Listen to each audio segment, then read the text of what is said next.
শহীদের রক্ত বৃথা যেতে পারে না। একটি আলো জ্বলে, একটি হৃদয় কাঁদে।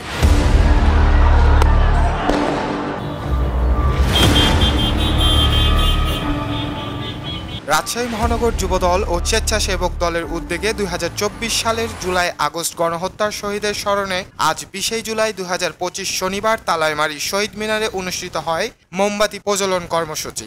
সমাবেশ ও অবস্থান কর্মসূচিতে অনেক নেতাকর্মী অংশ নেন। আলোকিত হয় শহীদ মিনার প্রসঙ্গ। একটি বার্তা স্পষ্ট হয়ে ওঠে, ভুলে যাইনি আমরা, ভুলব না কখনোই। আপনি দেখছেন জিবিসি বাংলা, সত্য ও ন্যায়ের পথে।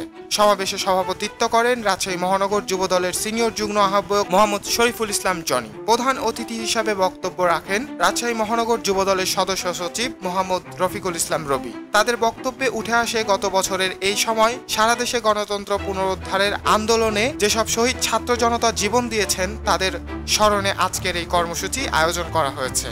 রফিকুল ইসলাম রবি বলেন, জুলাই গণহত্যা ইতিহাসের এক কালো অধ্যায়। আমরা শুধু মোমবাতি জ্বালাতে আসিনি, আমরা অন্ধকারের বিরুদ্ধে একটি দীপ্ত শপথ নিয়ে এসেছি। শহীদের রক্ত যেন হারিয়ে না যায়। আমরা প্রতিজ্ঞাবদ্ধ, এই গণতন্ত্রের যুদ্ধে শহীদের আত্মত্যাগ বৃথা হতে দেব না। রাজশাহী মহানগর যুবদলের যুগ্ম আহ্বায়ক সালাউদ্দিন বিপ্লব, সোহেল রানা, আহ্বায়ক কমিটির অন্যান্য সদস্যবৃন্দ, শেষে শত শত মোমবাতি আলোকিত হয় শহীদ মিনার এবং তালাইমারী মোড়। যুবদল ও স্বেচ্ছাসেবক দলের নেতাকর্মীরা দাঁড়িয়ে নীরবতা পালন করেন শহীদের স্মরণে। এই কর্মসূচি কেবল একদিনের স্মরণ নয়, এই এক আত্মপরোক্ষীয় আহ্বান, একটি জাতির গণতান্ত্রিক চেতনার পূর্ণ জাগরণ। আপনারা দেখছিলেন জিবিসি বাংলা, সত্য ও ন্যায়ের পথে। ধন্যবাদ।